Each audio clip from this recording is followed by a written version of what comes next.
weekend here in the Philippines. All right, happy surprise, happy surprise. Um, we have a Nobel Prize winner for journalism, or Nobel Peace Prize winner, in the person of Maria Ressa. The announcement was given yesterday, Friday, uh, October 8th. So happy surprise! My news feed on Facebook is teeming with uh, positive vibes because many of my writer friends are excited and elated, happy, and delirious about this news of Maria Ressa actually winning the Nobel Prize for this year. And the question now is how to actually win a Nobel Prize. So this particular session is also gonna be on that, but my input will come from my teacher Cirilo F. Bautista, national artist for literature here in the Philippines. Cirilo F. Bautista, he died in 2018. He's one of my mentors in writing. So one time I asked him, he was not yet a national artist at the time. I asked him if uh, he's interested in winning the Nobel Prize, etc. Of course, being a gentleman, and awards like that, they are given to you. You don't actually seek for it. And he said, you know what? If there's one who ought to win, who's supposed to win it for the Philippines, it's gonna be at the time. This is what he said. It's gonna be F. Shunil Jose because he's well translated. He has lots of novels translated in various languages. So that's what Cirilo Bautista said, that F. Shunil Jose would be a contender for the Nobel Prize.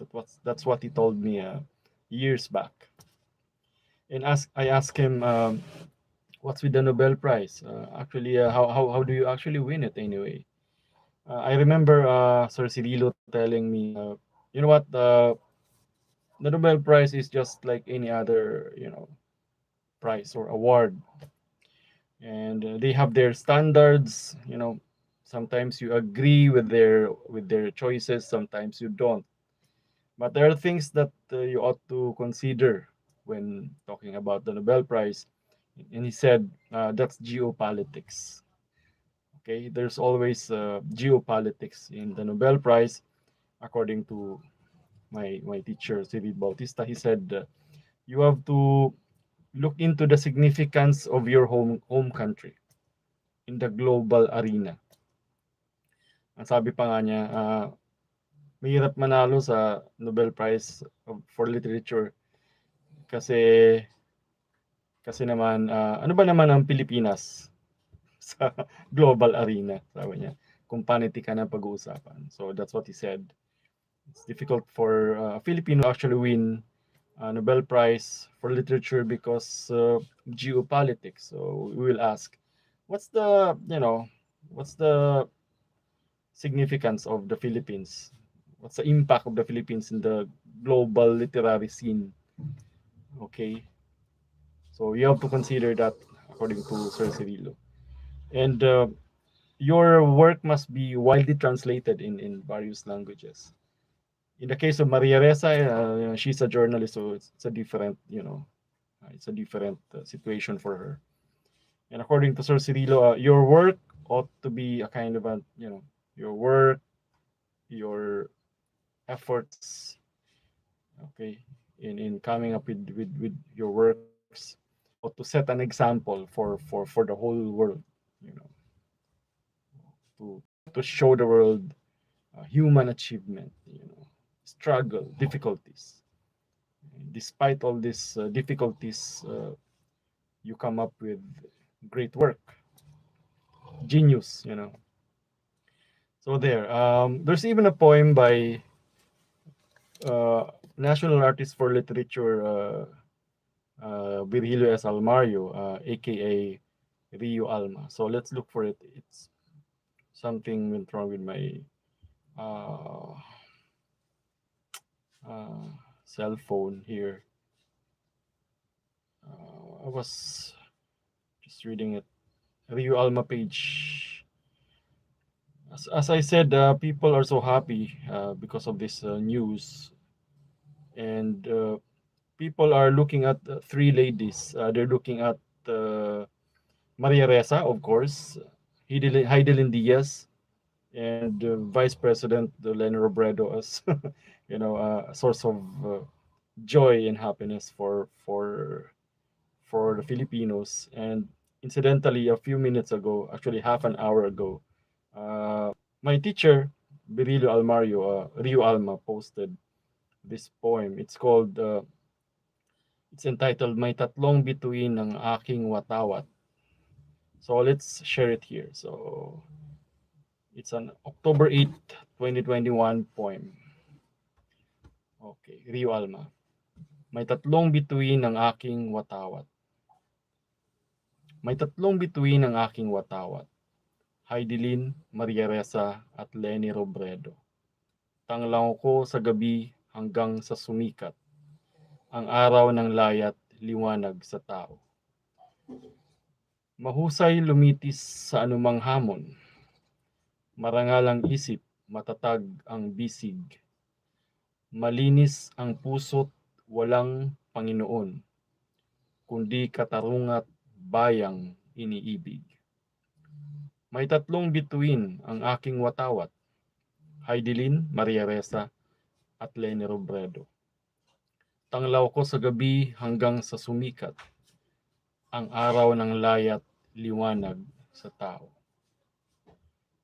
Laging malikhain at di natatakot sa dahas at banta ng kapangyarihan. Bagyumat pandemya ay handang maglingkod para sa pag-unlad, ginhawa ng bayan. Halina't magpugay, magkaisang lakas, isigaw sa lahat ng panig ng mundo. May tatlong bituin ang aking watawat, Heidelin, Maria Ressa at Leni Robredo. Sinulat po ni National Artist for Literature Virgilio Almario, aka Rio Alma, October 8, 2021. So yan po ang tula. So sabi nga natin, it's according to Sir Cirilo Bautista, it's supposed to be Effinio Jose, who's actually one of the best contender for the Nobel Prize for Literature when we talk of Philippines. When you talk of the Philippines. But as you know, Effinio Jose, Sir Frankie, has been making unpopular comments and unpopular what do you call this, unpopular statements on social media. So the question now is, do you need to be popular with your people? Do you need to be popular with your people for you to actually win the Nobel Prize for Literature, for example? Effinio Jose has great body of work, widely translated, as we said earlier. But as you know, he is outspoken and opinionated and all that. So he has his own mind, and sometimes he would make statements that so many of the Filipinos won't agree with. So that's actually one question that I wanna leave with you guys. Do you think a Nobel Prize winner ought to be popular with his or her own people? Because as we said, your work ought to exemplify human achievement under dire circumstances. So that's how it should be. Almost heroic, diba? So Considering that, di ba, you're supposed to be, loved by your people, di ba? So, as we said earlier, do we read our, do we really read our writers? If we're talking about literature here, because Maria Ressa is a journalist. She's a, in a different class. So, uh, she writes in English, etc. She's actually a Filipino American. She has dual citizenship, Filipino American. She graduated at Princeton University. So she co-founded Rappler in 2012, and she was a former CNN bureau chief, and was also with the ABS-CBN when she came back here in the Philippines. And she was Time Magazine's Person of the Year 2018. And it was really difficult for her because of the criminal charges, the death threats. You're familiar with that. I'm sure you have seen the news, read the news about it. So there, she's all over the place, diba? For before, okay, being arrested and all that, libel, tax evasion, etc. Name it. Okay. There. Do we really read our writers? This is a question. This is a very important question.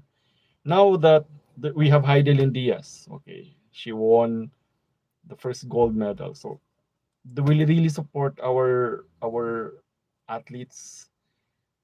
Against all odds, she won the gold medal. So, I think it's time for us to support our athletes so that we have more Heidelins, right? And we now have Maria Ressa for journalism. So Filipinos can do it.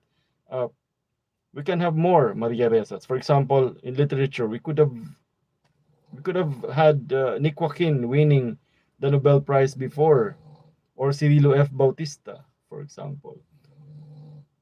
Of course, sino pa? Of course, F. Jose din, di ba? But then, as we said, Sir Frankie would also make unpopular statements. So Jose Garcia Villa, right? Yeah, Jose Garcia Villa. But according to Sir Cirilo nga, we have to consider the significance or the impact of the writer to his locality and the impact of his country, okay, in the global arena. So better, I think, if we also read our writers. So if we read them and they get translated, all that, and the writers have great impact in our lives, like Jose Rizal, like what Jose Rizal achieved, and um, the panel of judges at Nobel would see that this particular writer, had such great impact here in the Philippines, and uh, other than that, this writer ought to be emulated by the whole world. Then Nobel goes to him or her. This time, who runs the world? Girls, according to a post by Sarge Lacuesta. So there, surprised, happy. Never thought that anyone from the Philippines would.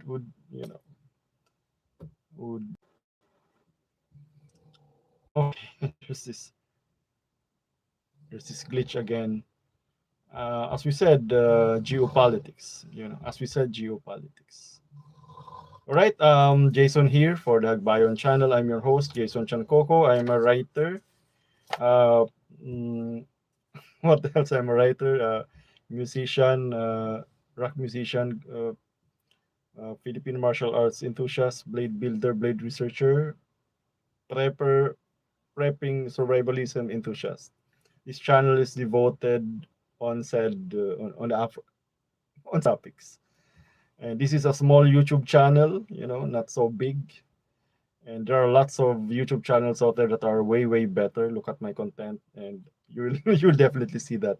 There are other channels that are, you know, better, well edited, great content. But if you join me for a short while when I'm live, or when you check my simple videos, uh, I'll be happy and I'll thank you. So yeah, there. See you next time. Remember, the pen is mightier with the sword.